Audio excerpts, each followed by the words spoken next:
Ya, y ahí uno entonces se va a este asunto de los ambientes favorables y desfavorables, ¿no es cierto? Obviamente que los ambientes favorables van a ser siempre los ambientes extensionales y los ambientes desfavorables van a ser los efectos compresionales. Hay que tener cuidado de pensar qué cosa. Que a nosotros nos interesa la situación que ocurrió cuando estaban los fluidos hidrotermales circulando, ¿no es cierto? Porque es ahí donde se va a dar la situación favorable o desfavorable. Yo puedo tener una zona que fue favorable en el momento en que los fluidos termales circularon y se mineralizó. Y después puede ser que se haya convertido en desfavorable porque se invirtió el movimiento de los bloques. Pero lo que me interesa es qué pasó cuando se estaba produciendo la circulación de fluidos. Es el momento en que las cosas son favorables o desfavorables, ¿no es cierto?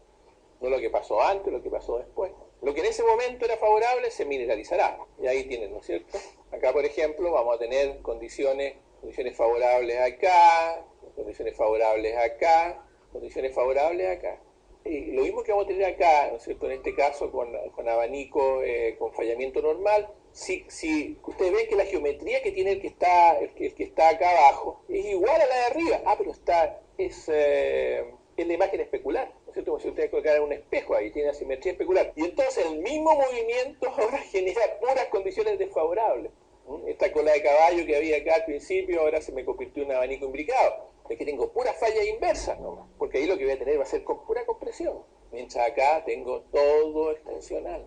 Entonces, acuérdense, la geología estructural es movimiento y cosas, pero con una importancia muy grande de la geometría y con una importancia muy grande también de los fluidos, son todas las cosas las que influyen. Bueno, estos son una serie simplemente de clasificaciones, las fallas en escalones, son todas paralelas, así, no son fallas relevantes, son más bien en nomenclaturas. Cuando nosotros hablamos de los pull apart, en general se está más bien hablando de la formación de una cuenca mayor, más grande, ¿no es cierto?, en la cual se puede meter un magma, todo esto. Acá estamos trabajando más bien con lo que pasa a lo largo de un plano de falla, que va teniendo variaciones, etcétera, ¿no es cierto? Entonces, es como un fenómeno que se da a otra magnitud, pero el mecanismo que tiene es generar una zona distensiva con facilidades, eso es igual. Y aquí ven ustedes dos cosas. Lo mismo, en esta situación vamos a tener una estructura que se va, bueno, tiene nombre, está en flor positiva, qué sé yo, pero lo importante es que en este caso, esta zona de acá, por el movimiento que tiene, se va a generar una serie de fallas normales y por lo tanto favorables a reemplazo. Y acá en cambio pasa todo lo contrario. Si tuviéramos la geometría al revés, ¿no es cierto?, esta zona sería negativa. Si ustedes acá invierten el movimiento de los planos, esto que está acá se va a convertir en esto. Porque acá vamos a tener súper apretado todo. ¿Y los fluidos qué quieren? Los fluidos quieren tener espacio, ¿no es cierto? Si todo está apretado, ¿por dónde se meten los fluidos? ¿Y nosotros qué queremos? Que los fluidos se hayan metido por todos lados, ¿no es cierto? Porque los fluidos son los que traen los metales. Si los fluidos traen los metales, nosotros queremos que los fluidos penetren en las rocas. Por lo tanto, toda situación que nos deja que los fluidos penetren porque está todo apretado es desfavorable. No, porque acá lo que pasa es lo siguiente, ¿no es cierto? En esta cosa, todos estos planos van a ser planos en compresión, porque justamente son planos de fallamiento. Ustedes ven que ahí vamos a tener fallamiento inverso. Todo esto es fallamiento inverso. Cuando tenemos fallamiento inverso, lo que tenemos es justamente, eso nos está indicando compresiones, ¿no es cierto? Y las compresiones son negativas. O sea, ahora puede ser que va a ser desfavorable esta parte del sistema en ese momento, ¿no es cierto? Pero el mismo sistema puede tener una parte favorable más acá, ¿no? Entonces ahí se va a depositar el mineral. ¿No? Eso es lo que nos dice. O sea, nosotros, ¿por qué esta cosa? Eso nos sirve para explicar por qué hay una estructura de este tipo que no está mineralizada y otra más allá que sí lo está, ¿no es cierto? Nosotros vemos la geometría en ese momento, como ya, esta es la explicación, ¿no? Esa es la cosa. Bueno, acá tenemos esto sería un poco como el asunto de la cuenca pull apart, ¿no es cierto? Se va a generar ahí una zona abierta para todo. Esto en realidad es más o menos parecida a la que hemos visto antes. Esto acá el sistema se empieza a ramificar, acá se abre, se produce boiling, ¿no es cierto?, una primera ebullición. Acá se formó estos diques de brecha. ¿Por qué? Porque se liberaron estos fluidos y eso generó esta brecificación. Después estas otras cosas siguieron más arriba, tenemos acá Stowert, acá está después la base esta de el efecto del nivel freático, en fin, toda esa, ¿no? el efecto de la lisiviación ácida, por las soluciones que se van oxidando y enfriando. Y ahora esto mismo mirado ahora a otra escala, ¿no es cierto? Acá tenemos una especie de cuenca estructural con condiciones de cizalla simple, pero con un aspecto de hundimiento extensional al final de cuentas. Acá lo mismo, pero una estructura tipo grave, ¿no? Es raro que haya puros pilares, ¿no es cierto? Eso es un pilar, sin ninguna duda. Hay el asunto de esas especies de napas que se forman, ¿no es cierto? Una falla de tipo detachment, dice modelo que relaciona fallas de rumbo con estructuras tipo detachment y fallas asociadas de carácter lístico en la zona de Walker Lane. Esta idea de las fallas que están acá, ¿no es cierto? Estas fallas, estas que bajan así y después siguen más o menos planas, ¿no? Sería como el plano de despegue con el cual se van a producir las otras estructuras. Y el detachment, la falla grande detachment sería esa, ¿no? A la cual comunican esta y la otra. Claro. Bueno, el mecanismo es ese mecanismo extensional, ¿no es cierto? Yo lo interpreto de la siguiente forma, es decir, lo veo como algo muy parecido a lo que sería un hundimiento rotacional. Cuando uno tiene, por ejemplo, rocas que tienen baja cohesión, sedimento, etcétera, ¿no es cierto? Por ejemplo, en una terraza, imagínense ustedes que tiene después desciende bruscamente, después sigue una zona más plana. Es fácil que ahí se produzcan estos hundimientos rotacionales, que el material cae así y después toma esa vuelta. Entonces, ¿por qué? Porque tiene el otro lado abierto, ¿no es cierto? No tiene contención al lateral, entonces se produce eso. Ahora, bueno, si nosotros consideramos el factor escalar, podemos interpretar como que las fallas tipo detachment, por el tamaño, las magnitudes enormes que implican, las podríamos tomar como si fueran especies de sistemas de hundimiento rotacional, en que hubiera un plano de despegue abajo y el derrumbe de los bloques que fuera así. Se producen en condiciones extensionales, decía, probablemente por una especie de doming, ¿no es cierto?, que extiende la cubierta de roca. Entonces la roca es como un colapso tectónico, todo se empieza a hundir. Ahí está la analogía con respecto al hundimiento rotacional asociada al concepto de factor escalar. Que quiere decir, ¿no es cierto?, que esa masa grande global, esa masa enorme que está ahí, si consideramos el factor escalar, nos va a dar un comportamiento parecido al que tendrían esos materiales de baja cohesión que generan los movimientos. Es lo que pasa con las fallas, por ejemplo. Nosotros tenemos una serie de fallas en Chile, principalmente la falla Atacama, que tiene la falla Atacama no es una falla norte-sur clara, es una falla así. Llega a La Serena acá y después continúa abajo, así. Bueno, pero especialmente las partes norte. Tiene dos partes la falla de Atacama, una que sigue así y una que sigue así. ¿Por qué no es una falla así? Yo pienso, para mí, eso yo lo entiendo igual como cuando estoy mirando en la playa, ¿no es cierto? Me gusta ir a veces a la playa a ver lo que pasa cuando se empiezan derrumbes, hay unos canales. Entonces, cuando miro uno de estos canales, hay un canalito con agua acá y esto todo es arena arriba, y veo que de repente acá se empieza a formar una fractura y después se derrumba. Si yo traslado, ¿no es cierto?, los elementos escalares, el tamaño de esto, el tipo de material, etcétera, me encuentro con que tengo exactamente el mismo fenómeno que tengo con el fenómeno de la falla Atacama. Comportamientos distintos. O sea, si esa falla lística fuera pequeña, sin duda sería una falla rectilínea y no tendría ninguna de esas cosas que tiene una falla normal, común y corriente. Pero es un enorme sistema. Entonces, la única explicación que yo por lo menos tengo de eso es el factor escalar. ¿Ustedes han visto hundimientos rotacionales, dibujos de rotacionales? Sí, ¿no es cierto? Tienen exactamente la misma estructura. Ustedes tienen una cosa así, entonces se producen cosas de este tipo. Y esto se va acá, y después se ponen casi paralelos, incluso terminan por subir al final. Esa es la explicación que tengo. No he encontrado nunca una explicación diferente. Hay descripción de la falla, pero el por qué, yo creo que la mejor explicación radica en eso. Pero así funciona, ¿eh?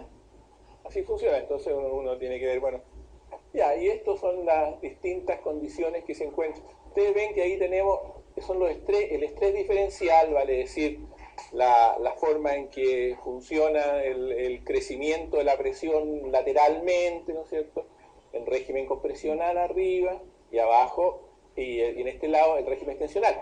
¿Por qué? Porque siempre vamos a tener una compresión lateral, siempre vamos a tener el peso de los materiales generando presiones verticales. Ustedes ven que lo que se traduce eso son en dos curvas de distinta pendiente, tal como teníamos la curva hidrostática, hidrostática, acá tenemos dos curvas. La extensional, en la cual sí tenemos crecimiento del estrés diferencial a medida que vamos en profundidad, porque es lógico, también se produce, pero en la cual predomina el efecto del estrés vertical, ¿cierto? Y la otra, en la cual es mucho más importante el crecimiento del estrés horizontal que el crecimiento vertical que se produce por efecto del peso de los materiales situados encima. Entonces, ¿dónde tenemos nosotros estrés de este? Bueno, lógicamente hay zonas, ¿cierto? Hay periodos en que ha predominado en un determinado el estrés compresional. Por ejemplo, obviamente cuando hay choque de continente, no sin ninguna duda, estrés diferencial es así. Pero también se puede dar esto en situaciones más, por ejemplo, en cambios de un periodo geológico a otro, cuando se produce, por ejemplo, el cambio en el territorio chileno entre el Jurásico y el Cretácico, porque se cambió de un régimen tipo Mariana a un régimen compresional, etc. Pero esto es el extremo compresional. En ese sistema de acá van a predominar el fallamiento normal, en el de allá el fallamiento inverso. Ha habido, por ejemplo, bueno, en los Andes, ¿no es cierto?, ha habido épocas de desplome también, ha habido épocas en que han sido totalmente extensionales y otras en que todo lo contrario, se han producido crecimiento, se ha acortado el territorio. Se agranda, se achica, etc. Las etapas se agrandan, las etapas tensionales, se achican las etapas compresionales. Bueno, eso decía que los pilares siempre están asociados a graves, no sé, muy raro tener un puro sistema. Puede haber también, pero es más difícil. Los diferentes tipos de movimiento. Y esta es la zona de la falla de Atacama en Chile. Este es un trabajo que está basado en más o menos en la falla de Atacama, esta gran falla que va desde el norte, Taltal, hasta La Serena por lo menos, en que se van generando zonas en las cuales se han podido identificar todas las distintas cosas que hemos estado viendo ahora. Codos compresionales, abanicos imbricados. Y esto es un sketch, un diagrama que es bien curioso, ha aparecido en una serie de trabajos, parece que Richard fue el primero no, está basado antes en Salfit. Yo lo que le encuentro curioso a esto es que dejaron fuera a un lineamiento súper importante que existe, y nosotros lo teníamos, por lo menos, digamos, yo creo que es bien que uno que va así, que va de acá y sigue para allá, ¿no? En que están Antofagasta, está por supuesto, bueno, una serie de yacimientos, Manto Blanco, Spence, Sierra Gorda, todo esto, llega ahí. No sé por qué no lo pusieron.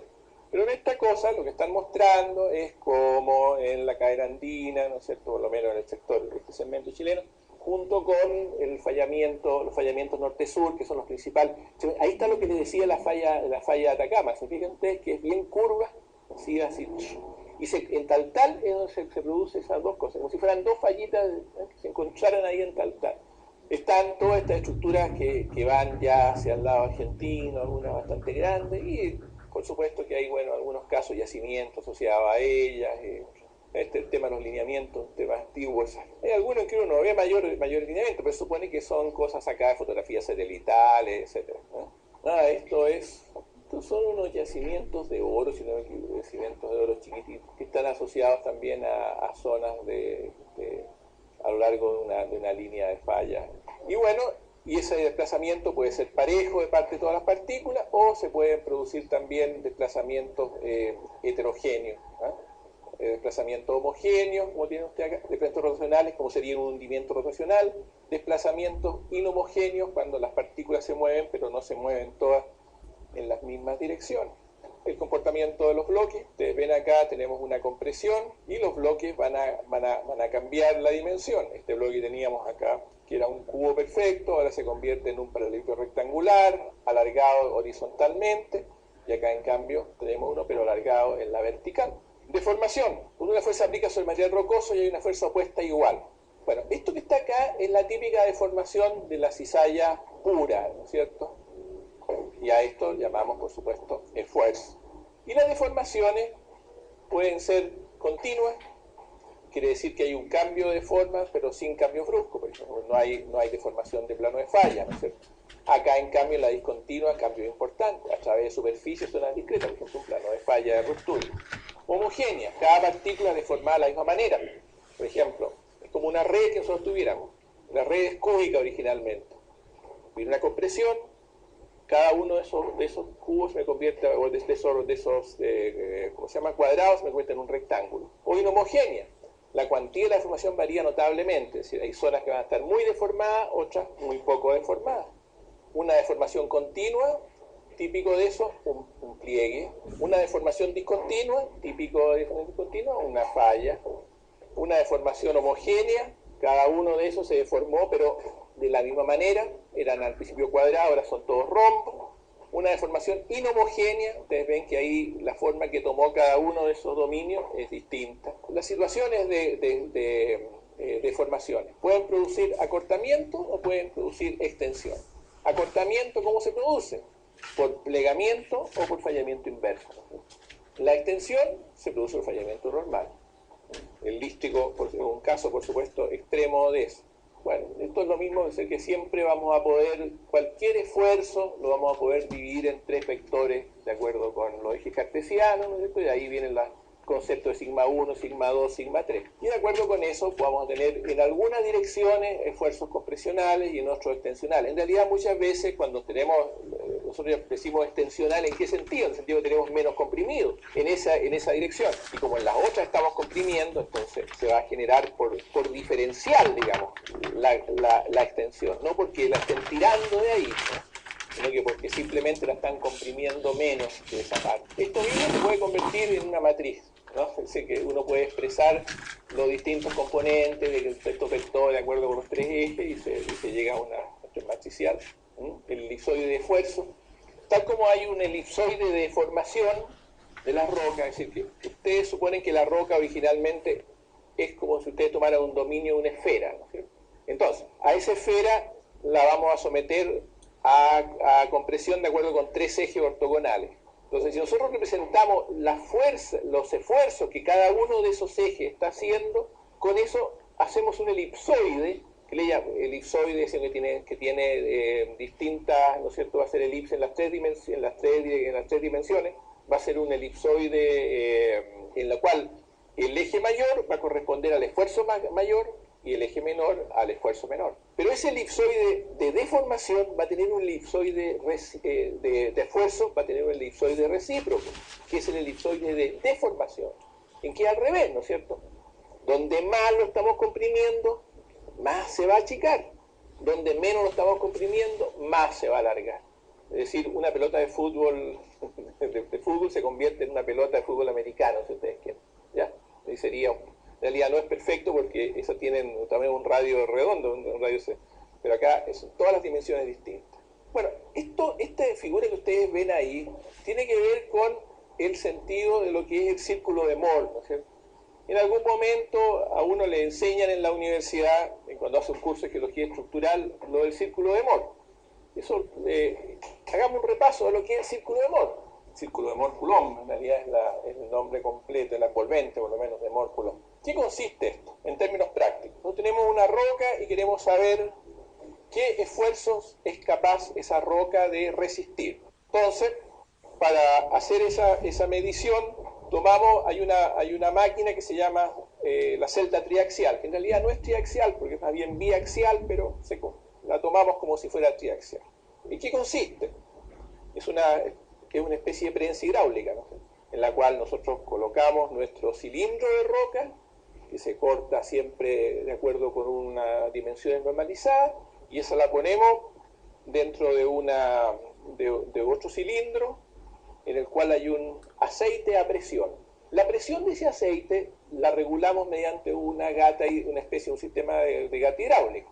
Nosotros podemos decir, mire, lo vamos a someter a tantos pascales, ya, bien, aplicamos eso. Y después de eso, ¿qué hacemos?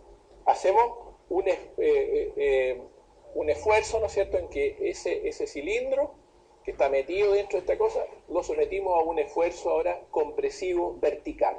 ¿Ya? Y esto está, acuérdense ustedes, metido dentro de un fluido que le da una cierta presión en la horizontal, esta presión que hay acá en este fluido. Entonces, nosotros anotamos la presión que hemos colocado acá. Por ejemplo, pongamos por caso 5 megapascales, y la ponemos en este eje que está acá. Este es el eje en que anotamos la presión, 5 megapascales. Y ahora hacemos presión acá. ¿Hasta cuándo? Hasta que nuestro cilindro falló, ¿no es cierto? Y entonces nosotros anotamos acá, digamos que esto sea 12 megapascales. Y ahora tomamos el punto medio de esto y con eso construimos un círculo. Ahora tomamos otro cilindro de la misma roca, que esté sano, etcétera, etcétera, ¿ya? Y ahora le cambiamos la presión. Si ya no le vamos a colocar 5, le vamos a colocar 8, por ejemplo. Ya, le colocamos unos 8 a esta cosa. Aquí, perdón, esto, pongámoslo acá, por ejemplo, ya. Hagamos lo mismo, pero aumentemos entonces la presión de esto. Ya, en realidad le voy a aumentar, le voy a colocar más grande esto para que salga más fácil el monito, nada más. ¿Eh? Ya. Y entonces hacemos de nuevo la misma cosa, le aumentamos la presión hasta que lo rompemos ahora. Y esta cosa ahora al romperse se va a romper ahí.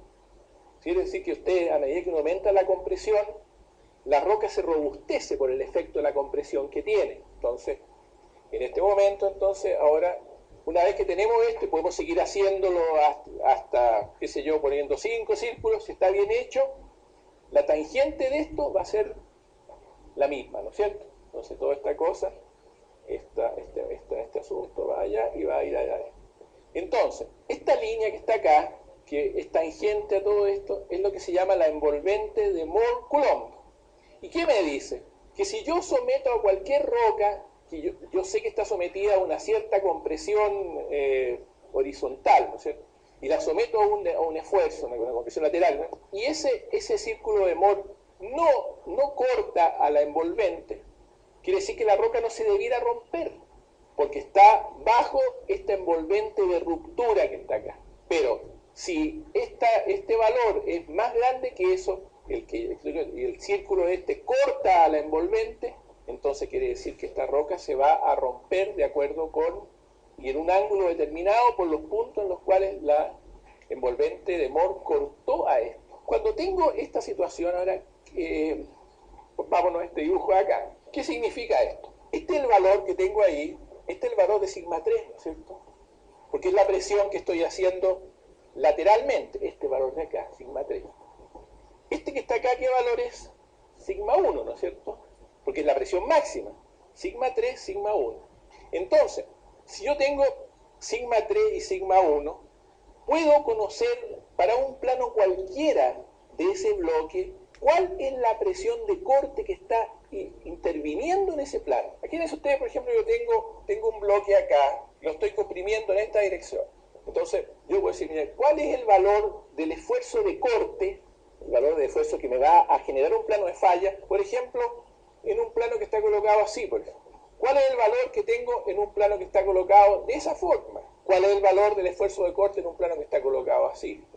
Y ese valor que yo voy a tener para cada uno de estos distintos planos, lo voy a obtener observando acá el valor de este ángulo que está ahí. Entonces, por ejemplo, yo tengo un ángulo, este ángulo que se llama 2θ, ¿no es cierto? Acá, entonces yo digo, bien, si yo tengo el ángulo, la fuerza que yo estoy ejerciendo, por ejemplo acá, aquí yo tengo esto, ¿eh? Y yo quiero saber cuál es la presión que me ejerce esto sobre este plano que está en esta posición. Este ángulo que está acá, este es el ángulo θ. Ese mismo ángulo que tengo acá, en realidad acá lo pusieron ahí, bueno, está lo mismo en el fondo, ¿no es cierto?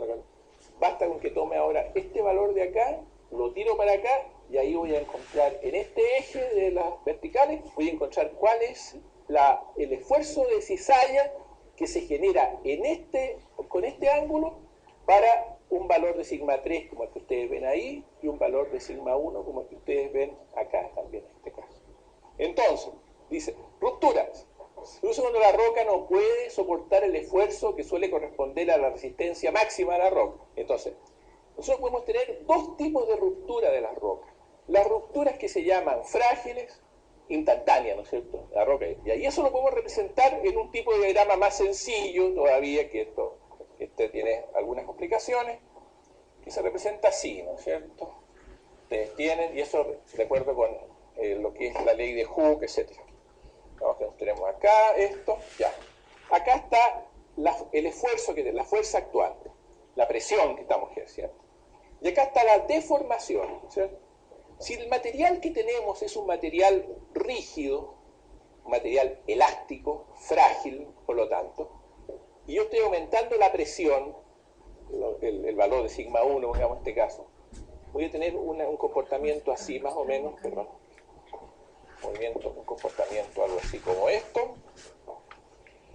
Y si este material es frágil, va a llegar un punto acá en que simplemente se rompió.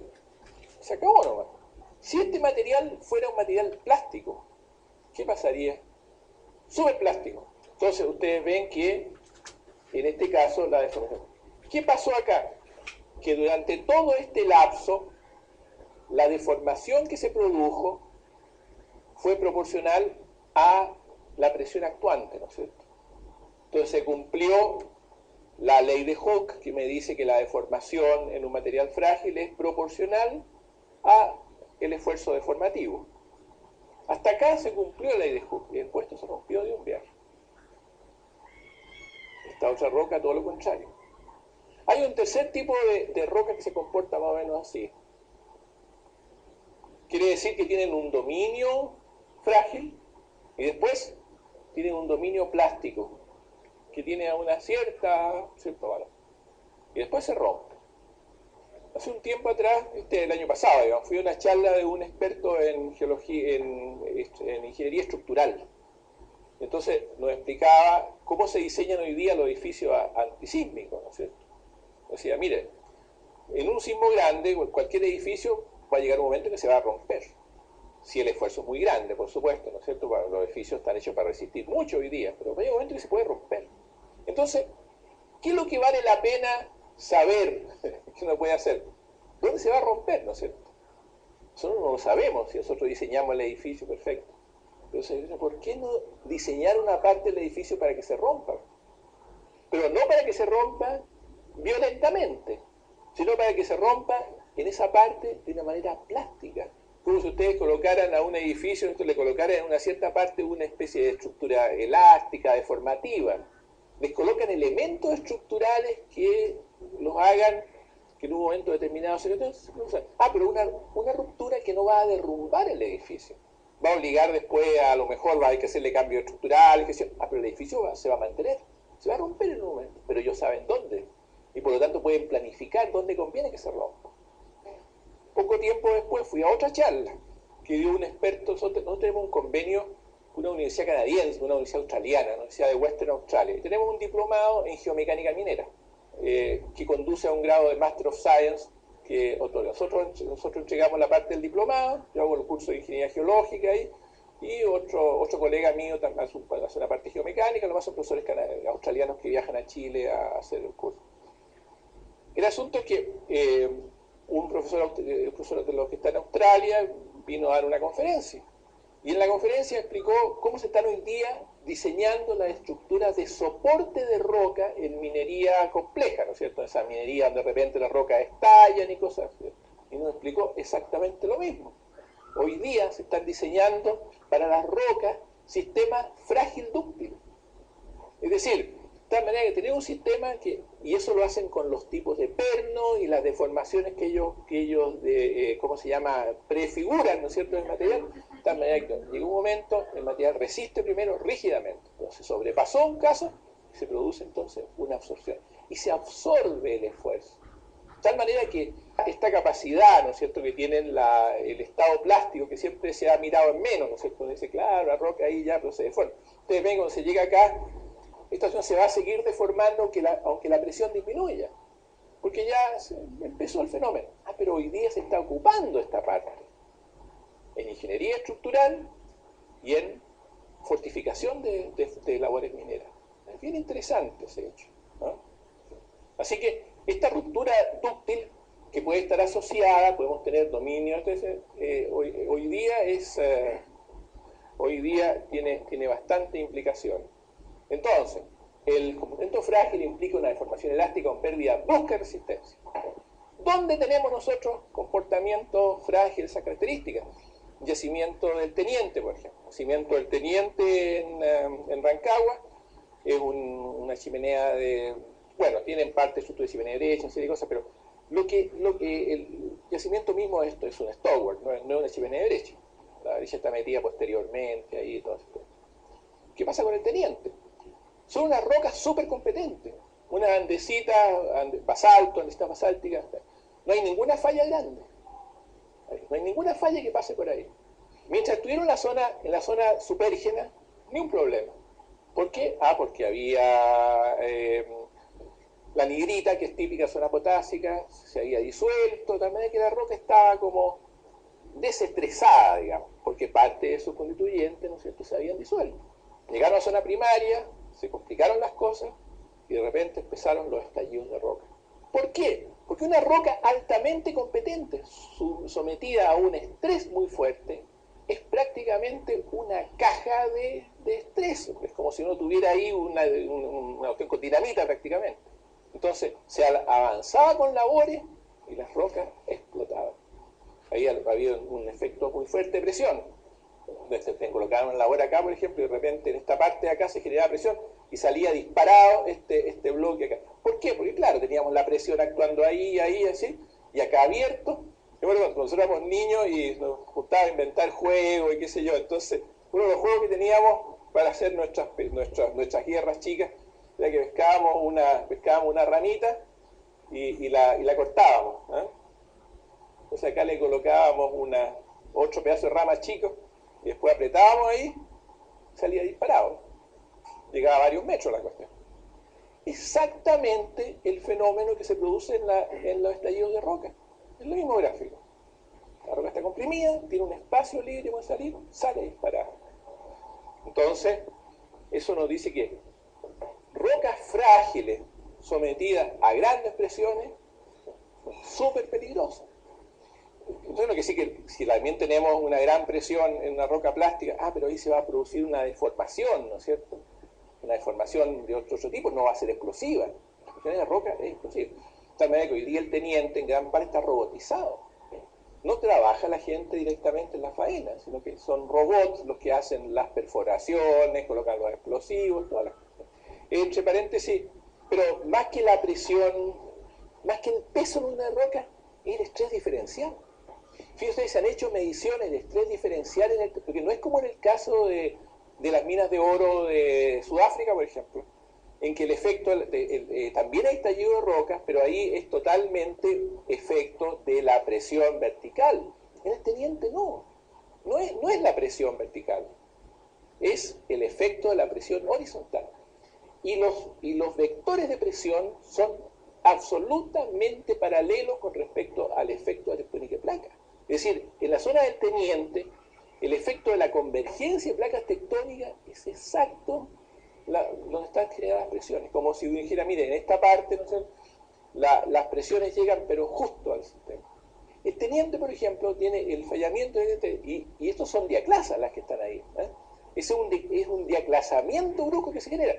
No hay falla, es al revés. Fíjese usted, por ejemplo, por lo menos en Chile, los yacimientos que están cortados por falla no tienen este problema.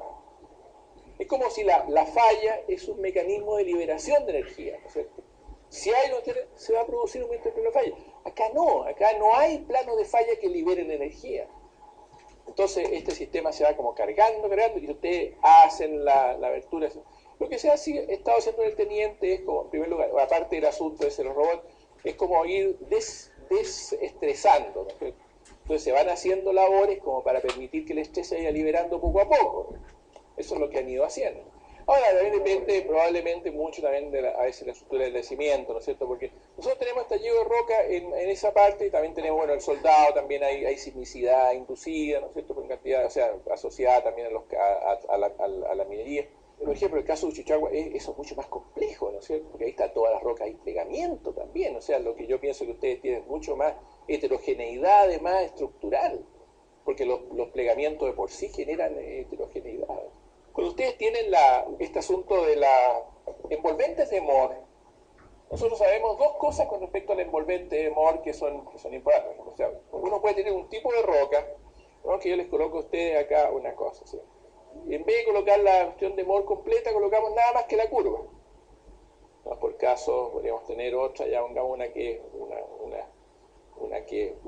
es así, por ejemplo. ¿Qué quiere decir que las envolventes de Moore se comporten de esta manera?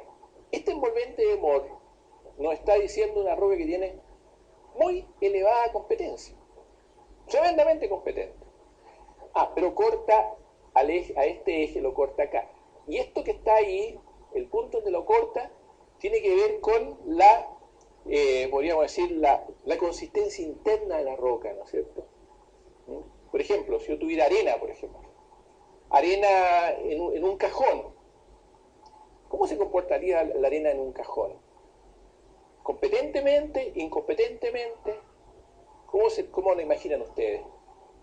Que sería la arena, una arena pero encajonada. ¿Sería una buena fundación o no?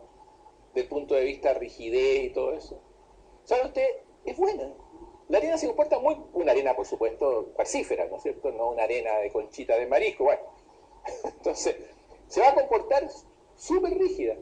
Pero ¿qué resistencia cohesiva tiene? Nula, ¿no es cierto? Entonces, la envolvente de Moore de una arena podría ser una línea así, parte de acá. Esta roca que está acá es muy competente, pero no tiene resistencia cohesiva. ¿Por qué tengo que pensar? Porque puede tener fracturamientos, ¿no es cierto? Y esos fracturamientos le quitan la resistencia cohesiva a la roca. Pero resiste bien las compresiones. Esta que está acá, ¿qué carácter tiene? Esta roca tiene la envolvente de Moore menos inclinada, por lo tanto es menos competente. Esta roca tiene menos competencia que esta, es menos rígida, es más plástica. Pero tiene más cohesión interna que la otra. ¿Qué podría ser esto, por ejemplo? No puede ser, podría ser una roca tipo una caliza, por ejemplo. Y las calizas en algunos casos tienen bien empinadas. Esta que está acá, fíjense ustedes, ¿es competente esta roca? No, ¿no es cierto? Porque la competencia está asociada al ángulo, a la pendiente. Pero tiene súper resistencia, súper buena cohesión interna. ¿Qué roca podría ser? Yo diría una lutita, que está como más trabado los granos. Las areniscas pueden tener a veces una buena cohesión también, pero tienden a ser más competentes, especialmente si son cuarcíferas, ¿no es cierto? Cosas así.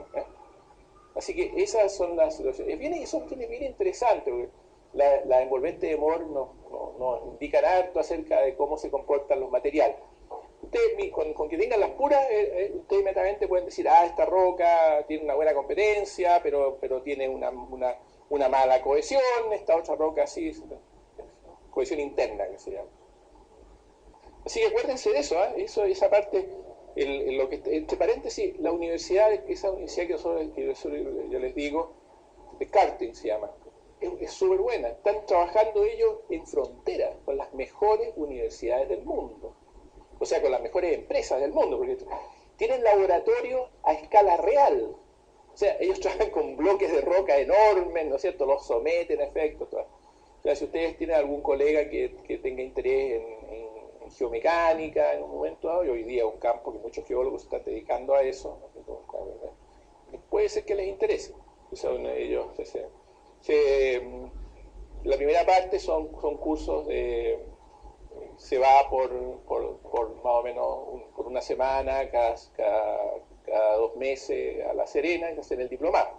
Después la segunda parte se viaja a Canadá por un cierto periodo, perdón, a Australia, y ahí hacen la tesis de máster ahí. Algunos se han quedado trabajando en Australia, es el único problema. Australia está muy necesitado de mano de obra en este momento en la minería, entonces hay algunos que se han quedado allá. Pero ha funcionado bien la cosa y se pueden hacer trabajos muy buenos porque tienen un súper laboratorio de geología estructural. Cuando uno estudia la envolvente de Moore, acuérdense ustedes, la envolvente de Moore tiene que ver con el hecho de que se generen nuevas fracturas en la roca, ¿no es cierto? Pero ¿qué pasa si una roca ya tiene fracturas preexistentes? Y se produce entonces ahora una compresión sobre esa roca. Entonces, en muchos casos, las fracturas preexistentes van a ser ellas las que conduzcan el movimiento, ¿no es cierto? Es lo mismo con los planos de falla. Por ejemplo, imagínense que hay un esfuerzo compresional. Un esfuerzo compresional debiera generar una falla inversa, ¿no es cierto? Pero ¿qué tal si hay un plano de falla normal? Entonces, la falla inversa, en vez de seguir un plano, de crearse un plano nuevo de falla con 30 grados, se va a aprovechar el plano de falla normal que hay. Es como un pájaro que hace el nido, que pone los huevos en el nido de otro pájaro, ¿no es cierto? Nosotros podemos tener que, en ese caso, se genera un envolvente que nos va a indicar también el comportamiento de la roca y todas las cuestiones. Pero eso va a serle un envolvente que se llama envolvente de deslizamiento. Es decir, el envolvente de deslizamiento, por supuesto, que va a pasar por el límite, va a pasar acá por el punto cero de esto, porque no hay ninguna cohesión. Salvo que la falla esa esté sellada, soldada, ¿no es cierto? Por ejemplo, que hubiera depositado sílice, pero si la está abierta, hasta así. Entonces, supongamos que tengo un círculo de Moore, que yo tuviera una situación así, y aquí tengo el círculo de Moore, este es el envolvente de Moore, no, perdón, esta fuera la envolvente de Moore-Coulomb, acá, y yo tuviera mi envolvente de deslizamiento ahí. Tengo un plano tengo el sigma 3 acá, el sigma 1 acá, y esto me da así. Entonces, ¿qué puedo decir yo? Con este valor de sigma 3 y este valor de sigma 1, la roca no se me va a romper, ¿no es cierto? Porque no cortó la envolvente de Moore-Coulomb, pero cortó el envolvente de deslizamiento. Entonces, los planos preexistentes que formen un determinado ángulo con respecto al sentido del movimiento se van a reactivar. ¿Por qué que formen un determinado ángulo? Ustedes ven que si yo tengo, por ejemplo, un bloque acá y tiene un plano de fractura así, por ejemplo, y yo lo comprimo ahí, no pasa nada, ¿no es cierto? Todo lo contrario, al comprimirlo estoy sellando el plano de fractura. Pero ¿qué pasa si el plano tiene un ángulo así? Bueno, ahora si el plano está ahí, es obvio que se va a producir un movimiento, un afallamiento inverso. Todo eso me lo dice el envolvente de deslizamiento, junto al envolvente de Moore. Claro, estas son las experiencias, la deformación contra, ¿cómo se llama? Contra el esfuerzo, ¿no? Ustedes ven ahí el elástico rígido allá, uno que tiene un dominio así intermedio, digamos, y el otro el plástico de frentón que está a la derecha. Otra cosa que es bien importante en las rocas, cuando uno piensa, por ejemplo, un esfuerzo, ¿ya? Entonces, ese esfuerzo, uno dice un esfuerzo ya y lo mide, por ejemplo, en tantos megapascales, lo que sea. Pero la forma en que ese esfuerzo se aplica es tremendamente importante, ¿no es cierto? No es lo mismo aplicar una presión gradualmente que aplicarla de un viaje, ¿no es cierto? Si ustedes la aplican gradualmente, tiene mucho más posibilidad el cuerpo de acomodarse a la presión que está recibiendo. Si la aplican de un viaje, lo que van a lograr es que el cuerpo, con mucha probabilidad, sí se fracture violentamente. Bueno, eso está metido incluso en los mismos, por ejemplo, los golpes de karate, ¿no es cierto?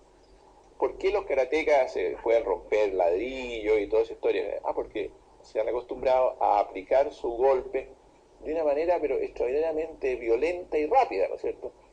Ese mismo golpe fuera aplicado de una forma distinta a la presión que hacen ellos, sería diferente el efecto.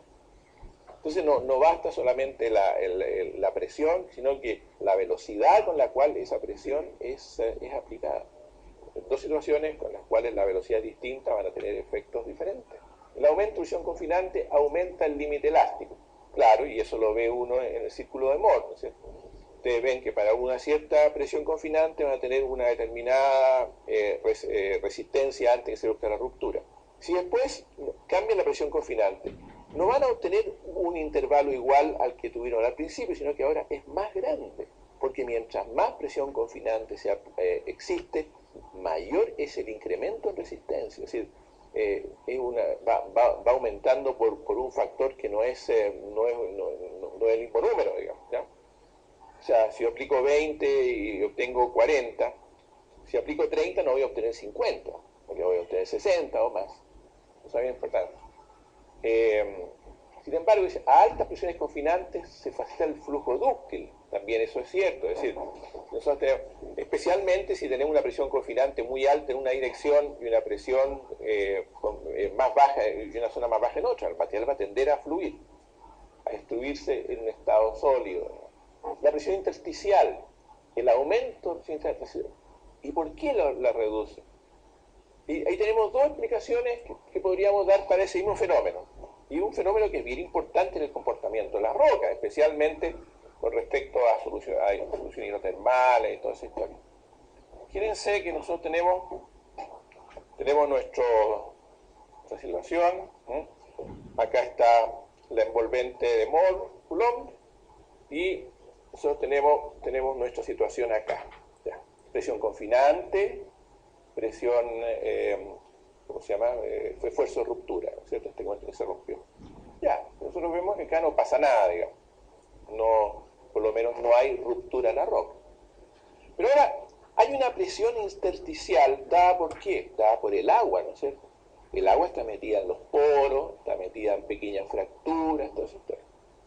Y si tenemos agua metida en eso, en cierta manera, la presión de ese líquido va a producir un efecto de disminución, tanto de la presión confinante, ¿no? Puesto que se opone a ella, como de la presión que estamos haciendo sobre el cilindro de roca, si ustedes quieren, o la presión que la naturaleza está haciendo sobre ese bloque rocoso. Entonces, este valor y este valor, los dos se van a achicar. Se van a achicar en el delta correspondiente al valor de la presión intersticial. Imagínense ustedes, vamos a hacer un poquito más, esto para que se note más claramente, lo vamos a hacer así, ya. Este valor va a disminuir, este también, y van a disminuir en el mismo número, ¿no es cierto? Y la presión confinante actúa en todas las direcciones, entonces actúa contra el esfuerzo que está mayor, pero también actúa contra él. Entonces ahora vamos a tener, entonces nos va a correr, que se nos corriera hasta acá. Ahora sí vamos a cortar la envolvente de Mohr, que antes no la cortábamos, porque simplemente se corrió esto de aquí de derecha hacia izquierda. Y al correrse hacia la izquierda ahora intersectó a esta envolvente de Mohr. Entonces vamos a tener ruptura ahora en ángulos que están relacionados con los puntos en los cuales esta línea cortó al círculo de Mohr. Eso lo podemos, digamos, es una explicación, ¿cómo se llama? Matemática, geométrica, pero uno puede también entender, ¿no?, que si nosotros tenemos una presión confinante, esa presión confinante va a tener un efecto, incluso si fuera más alta que la presión externa, la roca explotaría, ¿no es cierto? Claro, porque estamos desde adentro haciendo un esfuerzo. Así que también ese asunto es bien importante, la presión intersticial. Y hay que pensar que en todos los sistemas hidrotermales y todo eso, existen líquidos que están causando presiones intersticiales. Y por supuesto la temperatura, ¿no es cierto? Nosotros conversábamos recién al principio que estos fenómenos, especialmente el diaclasamiento, pero también el fallamiento, son fenómenos sísmicos, ¿no es cierto? No es que un sismo los produzca, sino que cuando se produce el movimiento se generan ondas sísmicas, son movimientos violentos, los movimientos estos de falla y todas esas cosas, no son movimientos, digamos, que no produzcan grandes efectos. Fallas y diaclasia. Y los distintos tipos de fallas. Hay muchas veces en que una diaclasa, ¿no es cierto?, se comporta, o sea, podemos tener un comportamiento que es intermedio entre una falla y una diaclasa, es decir, parte del bloque quedó fijo, pero parte giró, ¿no es cierto?, como una tijera que tiene su eje y las hojas se mueven en torno a él. Pues, por supuesto que pueden pasar toda clase de cosas ahí en los planos entre un bloque y bloque, se pueden rellenar, pueden quedar planos que sean muy lisos, pueden quedar planos muy rugosos, puede que quede material entre medio, puede que queden, que no quede, en fin, todas esas cosas. A esto me refería, se fijan, tenemos una abertura, pero hasta cierto punto nada más llega. Ahí tenemos una abertura, pero también hay un grado de deslizamiento de un bloque con respecto al otro, como si un bloque se hubiera comprimido más, hubiera cortado más que el otro. Y este otro, el último, que es un movimiento tipo tijera, propiamente tal. Pero cuando uno está estudiando esto, lo que más va a ver es la apertura del material, ¿no es cierto? Y la diaclasa ahora, junto con las fallas, pueden ser obviamente rellenadas por soluciones mineralizantes. Bueno, acá está el asunto de los pliegues. Los pliegues pueden ser útiles para el depósito de minerales. Pero eso va a ocurrir especialmente cuando las capas que están plegadas tienen grado de competencia, ¿no es cierto? Porque de otra manera la capa se va a acomodar y no van a quedarse. Y si las capas son competentes, va a llegar un momento en que van a tener rupturas, ¿no es cierto? Ya tanto, ustedes ven acá en la zona de los anticlinales, como en la zona de los inclinales, y también en algunos casos en los mismos flancos de los pliegues. eso en los depósitos auríferos mesotermales, tipo Bendigo, por ejemplo, se ve muy bien eso. Bueno, yo pienso que lo que pasa en la cresta, la anticlinalia, o sea, bueno, ahí va a tener mucho que ver con la forma del pliegue, ¿no es cierto? ¿Qué geometría tiene? Por ejemplo, el pliegue es muy cerrado, no es cerrado, después las rocas son más o menos competentes. Pero ustedes han visto, por ejemplo, que en muchos pliegues se pueden formar, tal como se van a formar situaciones favorables para que haya mineralizaciones en estas partes, ¿no es cierto? También se producen acá una especie como grietas de apertura, ¿no es cierto? Acá especialmente, digamos acá en la zona de afuera. Entonces esas zonas a su vez se pueden ir mineralizando. Ahora, yo me imagino que eso va a depender de la geometría del pliegue y de la competencia de la roca. Pienso que pueden ser bien importantes si las rocas son, por ejemplo, areniscas, las que están metidas ahí y obligadas a plegarse. Pero más detalles, la verdad, no conozco.